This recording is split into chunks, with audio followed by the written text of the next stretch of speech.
Welcome back. In the first video, we went over the challenge, downloaded the starter kit and the data from Kaggle, set up a virtual environment, installed the required packages in it, and registered our 3LC tables from our dataset so 3LC can track our train and val tables over time. In this video, we'll execute our first training run.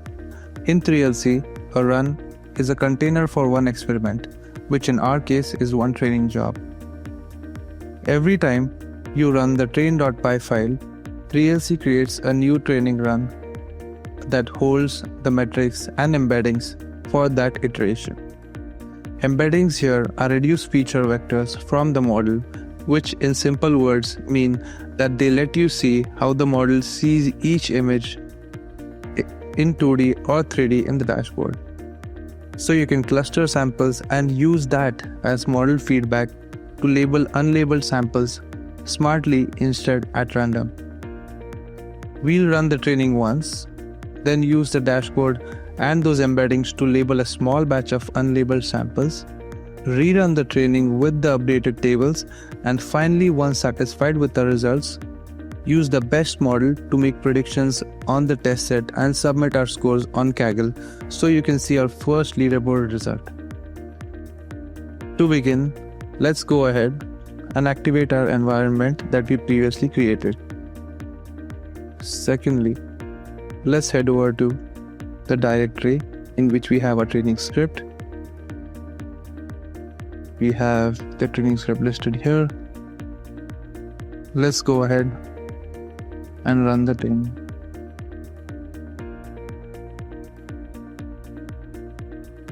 You can always change the training configuration in the config.yaml and the train.py file will pick it up. Secondly, I added a functionality to the training file which shows you exactly which tables were used for training. So in our case, we had these ones that were created in the last video. And as you can clearly see, the training is going very fast. Let's wait for this to complete and we'll move over to the next steps. If you want to see the progress made in training, you can always head over to the dashboard. Keep in mind that you need to have the 3LC service running, and in the dashboard we can clearly see that 10 seconds ago this run was created and we can see the val accuracy over time. Let's wait for the training to complete. Now that the training is complete, let's go ahead and inspect the run. Now we are in this view. There's quite a lot of columns that have been added over here, such as the loss, predicted label, accuracy, confidence, and the embeddings. The interesting thing about these is that this is exactly what we want to label our undefined samples in a smart way. And how so? Let's dig deeper. Let's first go ahead and create a 3D chart of the embeddings that are available. You can see all of the images over here, and the ones that we are interested in are the undefined ones. And now, just based on these, there's not a lot of information available for labeling. So what we can do is we can go ahead and color these embeddings using confidence. And to do that, just select the confidence column, drag it here on where it's written label, drop it, and you'll be able to see where our model is most susceptible to error. Now let's go ahead and drag this confidence column to as low as possible. Like, this is how I do things. You can have a lot of different methods, but this is how I like to usually start. So these are the ones which are very low confidence predictions. And we have also selected the undefined ones. To go a step ahead, let's go ahead and only select the examples that our model has predicted to be chihuahuas. But the next question is, to make our lives even easier, let's go ahead and select the image column, select the predicted label column, and create a 2D chart on the side. So as you can see, we can easily iterate over these samples using our keyboard And to make our lives even more easier, we have our lasso tool over here, which will help you draw over these embeddings and select subsets of what is available. Now let's go ahead and select, for example, these set of examples. So we have 10 examples over here, which are undefined, and they were clicked as chihuahuas. Now let's go ahead and see if that's the case. And as we can clearly see, apart from the last image, the 9 above were chihuahuas and they are pretty low confidence. So to label them all at once, what we can do is just select the first chihuahua image, press shift on your keyboard and select the last one. And then all you need to do is hit this.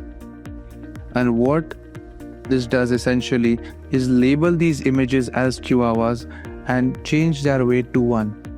One key setting that you need to have turned on is to first of all go in settings and make sure that you have this option checked. This ensures that when you label a certain image, their weight directly goes from 0 to 1 automatically. Because as you know, the undefined samples have a weight of 0, as you can see over here. So when you label them as a different category, it automatically goes to 1, so those samples are used during training in the next iteration. Now that we have labeled a few of the chihuahua images, let's go ahead and let's see where our model had predicted muffins, for example. And let's go ahead and select a different subset. Let's go ahead and let's select these samples, okay? Now we can see there are some chihuahuas, there are a few muffins. Let's go ahead and select a bigger sample. Let's go and select this cluster over here. It's like 61 images. Now this is quite a huge pool to work on, but we know these are low confidence predictions. And these are essentially hard problems for the model to tackle. And if we solve these, if we help the model understand this, then the performance will naturally go up. Now let's go ahead and see this. As you can see, a lot of these predictions are wrong. But when we go down, we find a small subset where we find a lot of muffins. These are muffins and our model is not too confident about them. So to do labeling, what we can do is just go to the first one that we found, which was this one, and the last one that we found. Maybe let's go and label like a few. Shift click and just hit muffins. Now what we have done now is we have labeled a few muffins and a few chihuahuas. Now let's go ahead. Now to make a new table out of these, you need to go and commit the table revision. Now what I mean by this is that whenever you make these changes, you need to commit the changes, or else those won't be reflected in the new tables that you will create, which you will be used in training in the next iteration. So let's write a new name for this and let's label it train 2 and hit commit. This will take around 1 to 2 minutes. Oh no, not it's pretty fast, I guess. Yep. So now in the table section, as you see, a new table was created, which is train 2, and this was derived from our initial table, train table that we had registered, if you remember. And if we inspect this table, we can clearly go ahead and see that when we had 50 samples before, now we have more in each category. And let's go ahead and run the training script again. Now I have set up the training script in a way which will make your lives very easy, because it will pick up the latest tables that were created. So when you run the training script again, as you can see, the second train table has been picked up, the one that we just edited. And let's wait on the training to finish. The model training is complete, the second iteration is complete, and as you can clearly see, when we started off at 75%, in the first iteration where we added few samples of each class, we got an improved validation accuracy. We got a 2%, almost 2% improvement, which is pretty huge, to be honest. And this is essentially what you need to repeat every time.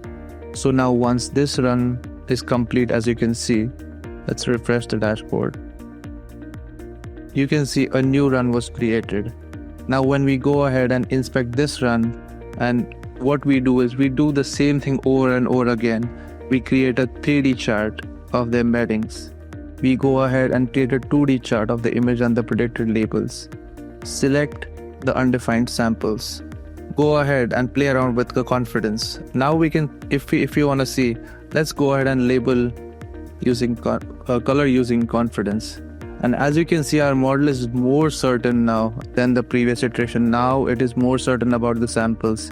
And if we go ahead and let's go ahead and investigate these clusters over here. Of these ones, yeah, these ones are chihuahuas, and the model is pretty confident. Let's go ahead and see this cluster. Well, these are problematic, but most of them are muffins, some of them are chihuahuas. So our model's understanding has already gone up. And to finish the final piece of the puzzle, let's go ahead and make predictions on the test images. And to do that, just run python predict.py, and what this will do is take your best model which was created and run inference on the test images that are present here in the test directory. And once this is complete,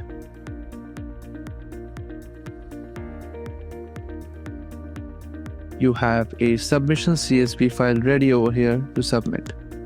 And now what you'll need to do is go over to your Kaggle page. In the leaderboard column, you have an option to submit a prediction.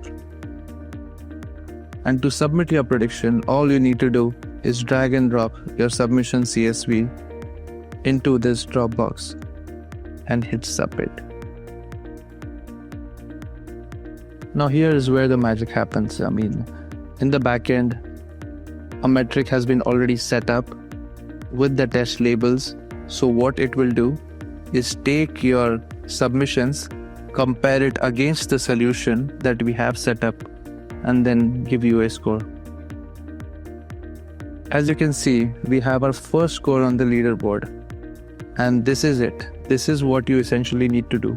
Now, once you are here, once you have made your first submission, what you have to do, essentially, is to go back to the dashboard and do the same thing over and over again. You can try different things, right? You can try to, let's say, for example, some people may go ahead and label, color using the predicted label.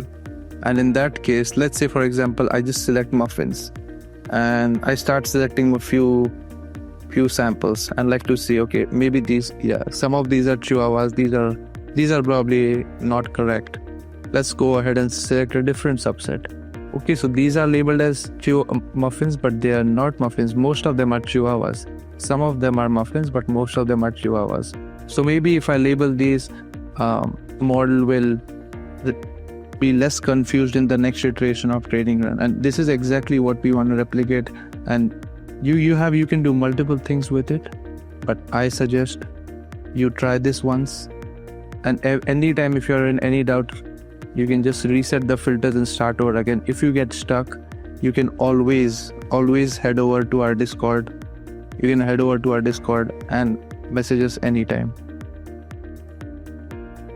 And we'll get back to you as soon as possible. And that is essentially it. In the next video, I'll talk about weighting strategies. As I told you before, this weight column in the tables, this is something we'll try to experiment with. We'll try to find examples where our model really struggles and try to increase their weight to see if our performance goes up or down. This is very experimental, so I recommend that you do this once you are really happy with the result you get and you've labeled most of the images and you still want to get more results. I recommend going down this strategy towards the end. And that's it for this video.